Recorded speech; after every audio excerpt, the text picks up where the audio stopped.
Hello, আসসালামু আলাইকুম viewers. আর একটি নতুন ভিডিও নিয়ে আপনাদের সামনে উপস্থিত হলাম।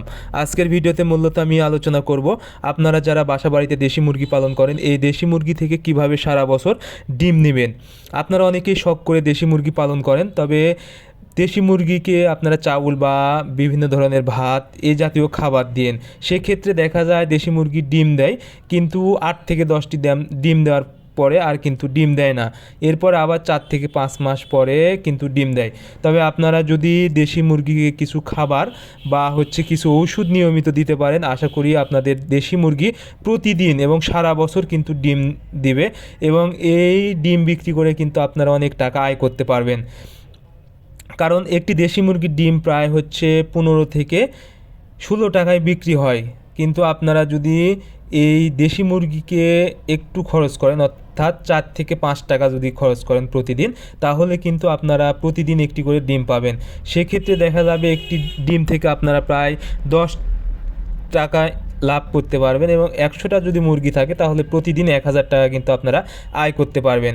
এর জন্য আপনাদের যে কাজটি করতে হবে, কিছু ওষুধ দিতে হবে, এবং খাবার হিসেবে আপনাদেরকে অবশ্যই চাউল বা ভাত এ জাতীয় খাবার দেওয়া যাবে না। সেক্ষেত্রে কিন্তু মুরগির কিন্তু ডিম উৎপাদন হতে পারবে না এবং ডিম কম দেবেন। এই জন্য আপনারা লেয়ার 1 ফিড খাওয়াবেন। এই জাতীয় ফিড কিন্তু আপনারা যে কোনো ফিডের দোকানে পেয়ে যাবেন। লেয়ার 1 ভালো কোম্পানির, যেমন আমান আছে, নারিশ আছে বা সিপি আছে, এই জাতীয় যে কোনো কোম্পানির যদি আপনারা লেয়ার 1 ফিড অর্থাৎ ভুট্টা ভাঙ্গা এই জাতীয় ফিড যদি আপনারা খাওয়াতে পারেন, আশা করি আপনাদের মুরগি একদম সঠিক বয়স থেকে, অর্থাৎ আপনারা যদি 4 মাস বয়স থেকে এই ফিড খাওয়ানো শুরু করেন, তাহলে কিন্তু মুরগি একদম সারা বছর প্রতিদিন কিন্তু ডিম দিতে থাকবে।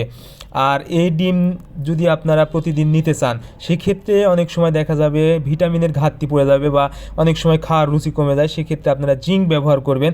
এটা মুরগির খাবারের রুচি ঠিক রাখে, এবং দেখা যায় রোগ প্রতিরোধ ক্ষমতা বৃদ্ধি করে। এবং ক্যালসিয়াম আছে, ক্যালসিয়াম আপনারা দেখবেন ডিম কিন্তু অনেক সময় খোসা বা পাতলা হয়ে যায়। সেক্ষেত্রে আপনারা খোসা শক্ত করবে। বিশেষ করে দেশি মুরগির কিন্তু অনেক সময় খোসা পাতলা হয়, অর্থাৎ চাম ডিম হয়। সেক্ষেত্রে ক্যালসিয়াম যদি আপনারা নিয়মিত ব্যবহার করতে পারেন, তাহলে কিন্তু এই সমস্যাটা হবে না, বা মুরগির গ্রোথ বাড়াতে সহায়তা করবে এবং ওজন ঠিক থাকবে। এবং ক্যালসিয়াম কিন্তু মুরগির শরীর গরম রাখবে বা রোগ প্রতিরোধ ক্ষমতা বৃদ্ধি করবে। সেক্ষেত্রে অবশ্যই আপনারা ক্যালসিয়াম দেবেন। আর যেই ভিটামিনটা সবচেয়ে বেশি কার্যকরী ডিম উৎপাদনে, সেটা হলো ইসেল যদি আপনারা দিতে পারেন। ইসেল কিন্তু মুরগির শরীরে বা পেটে মুরগির ডিমের কিন্তু ছাঁচি তৈরি করে। এই ইসেল কিন্তু প্রত্যেকটা মুরগিকেই কিন্তু খাওয়াতে হবে, বিশেষ করে ডিম দেওয়া মুরগিকে। যখনই ডিম দেওয়া বন্ধ করে দিবে বা ডিম দেওয়ার পূর্ব মুহূর্তে এই ইসেল যদি আপনারা মুরগিকে খাওয়াতে পারেন, আশা করি আপনাদের মুরগির পেটে সব সময় ডিম উৎপাদন হতে থাকবে এবং ডিমের ছাঁচি তৈরি হবে। এতে কিন্তু মুরগি সব সময় ডিম দিবে। এই জন্য আপনারা যদি ডিম নিতে চান, সেক্ষেত্রে অবশ্যই ইসেল নিয়মিত ব্যবহার করবেন ডিম দেওয়া মুরগিকে, বা ডিম দেওয়া যদি বন্ধ করে দেয়, সেক্ষেত্রে যদি ইসেল দেন, তাহলে আশা করি খুব দ্রুত ডিম দেওয়া শুরু করবে এবং সারা বছর আপনারা মুরগি থেকে ডিম নিতে পারবেন। আর অবশ্যই মুরগি থেকে ডিম নিতে হলে লেয়ার 1 ফিডের কোনো বিকল্প নেই। এই ফিড যদি আপনারা প্রতিদিন 60 থেকে 70 গ্রাম মুরগিকে দিতে পারেন, আশা করি আপনাদের মুরগি প্রতিদিন এবং সারা বছর ডিম দিয়ে থাকবে এবং আপনারা কিন্তু ডিম পাবেন। ধন্যবাদ সবাইকে। আল্লাহ হাফেজ।